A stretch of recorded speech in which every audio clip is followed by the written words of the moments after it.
going out, launch morning, after a breakfast, everybody anxious to get strapped into the vehicle.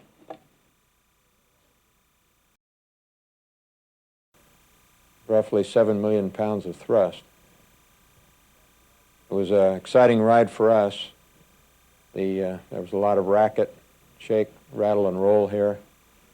Very rapid turn, or roll maneuver, that is, to head downrange. Things ticked along quite well throughout as we watch Vance, Bruce, the mid-deck. To start on our respective tasks, my first task was getting the port side MMU ready to fly and checking it out and starting into a check flight, followed by some translations up and down the payload bay and some longer range translations. The light on the back of the MMU is a locator light in case we got to flying around in the darkness, so Vance could keep an eye on where we were.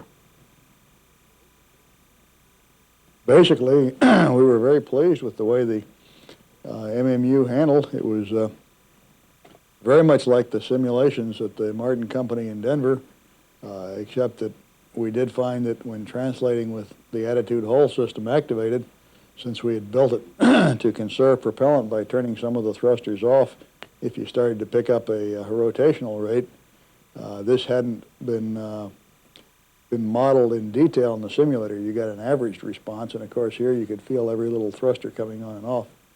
But other than that, the flying characteristics were virtually identical to the simulator, and of course here we had complete freedom to turn somersaults and maneuver about all three rotational axes, and actually the orbital mechanics were much more realistic, and of course the quality of the visuals, that is the scene, was a lot higher here than in any simulator. Here I am, I guess, backing out to 150 feet, coming back in, and then out to 300 and coming back in.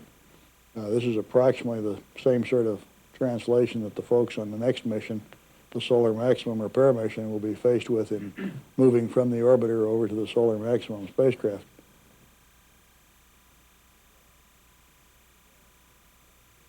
It was interesting seeing Bob and Bruce go out to 300 yards.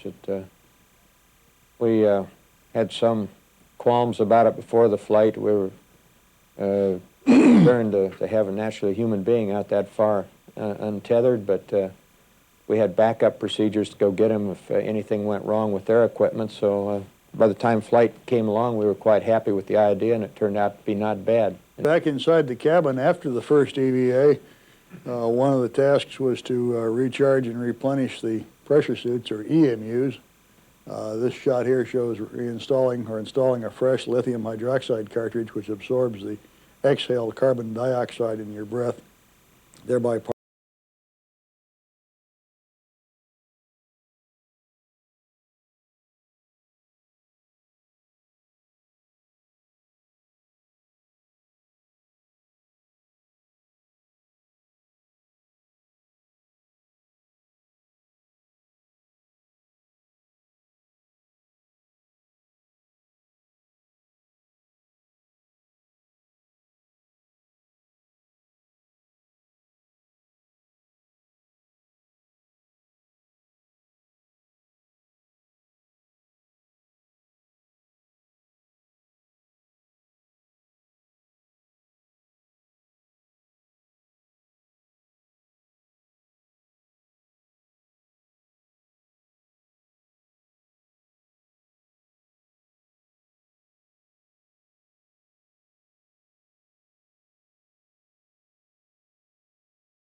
Bruce McCandless, mission specialist. The mission emblem on the cake on the breakfast table, which is discovery with the Hubble Space Telescope on a field of planets, stars. This is shuttle launch control at T-minus. Here is Navy Captain Bruce McCandless. McCandless and Kathy Sullivan will be doing the contingency EVA on this flight should one be necessary.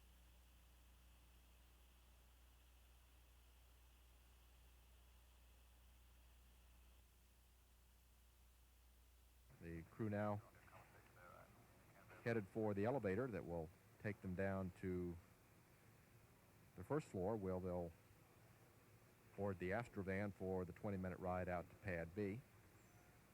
The commander and the pilot, Commander Shriver and pilot Charlie Bolden,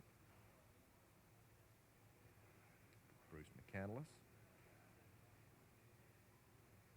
and members of the support team that will be going out. There is the crew headed down the elevator,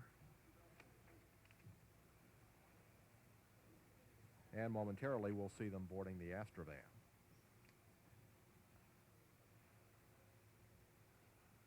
And numerous KSC employees usually wait by the walkway to greet them as they head out.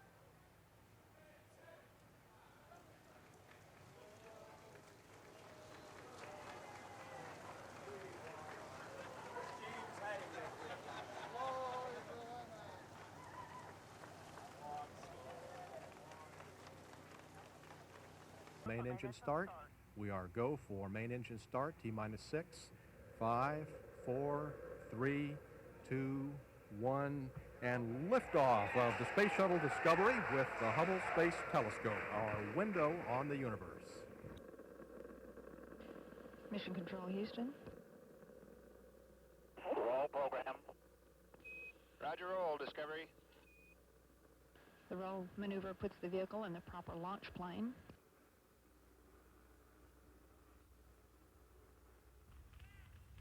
Guidance officer confirms a good roll maneuver. Engines now throttling back.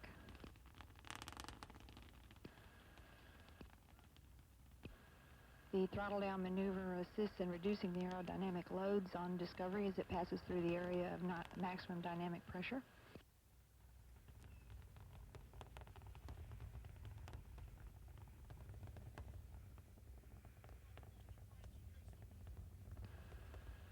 Velocity now 1,200 feet per second. Discovery downrange 3 nautical miles.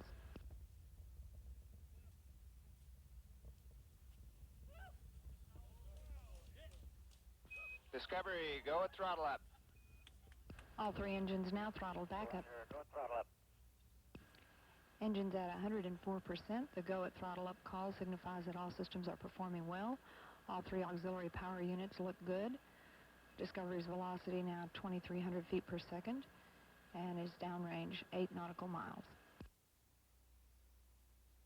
Photographic equipment on the flight deck to document the deploy activities.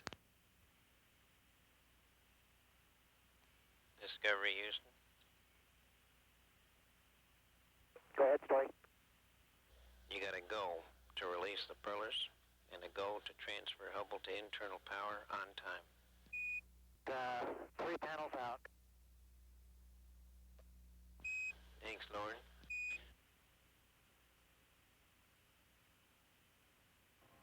When fully deployed, both of the arrays together produce about 6,000 volts, about half of which is required to operate telescope systems, and during the daylight side of the pass, the other half is used to recharge the 6 nickel hydrogen batteries.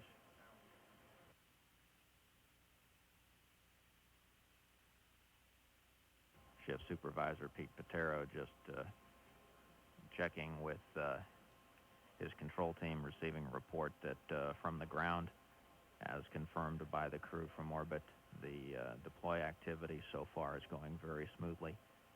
We see no indications of any problems at this time.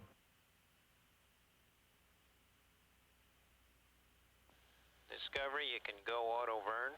We're setting up for the other array. Okay, we'll go auto burn. That's firm. Copy that, Story. Thank you.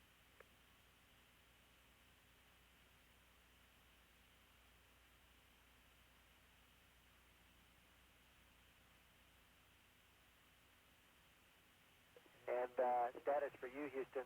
Charlie's downstairs in the process of getting Bruce and Kathy buttoned up in the suits. EVA copies, and we're watching the fans come on.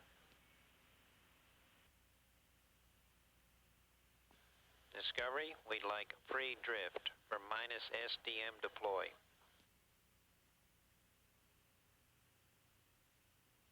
Okay, we copy free drift. It's firm. Okay, you're in free drift now. Thank you. We see motion. So do we, Lauren.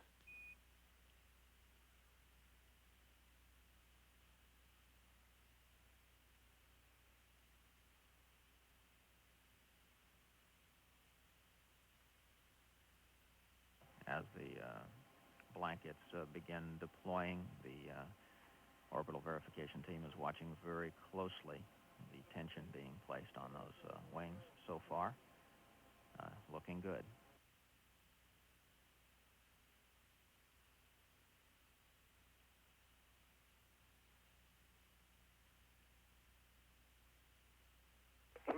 Discovery, go for Hubble release. Okay, we have a go for release, and we're going to be a minute late. Okay, Charlie. Houston, Discovery. Go ahead, Charlie. Okay, Story, we've been taking marks. Residuals and ratios look good, and we'd like to go ahead and go to filter state. We concur, Charlie. Story, I was taking pictures. You want? I may have missed your call. You want to go ahead and do RMS power down so we can get the guys out of the airlock set up for them? But that's at your convenience, Steve. But once we do have the RMS stowed, then we'll back out of EVA. Okay. I'll tell you what. We'll spend just a few more minutes then getting some pictures here.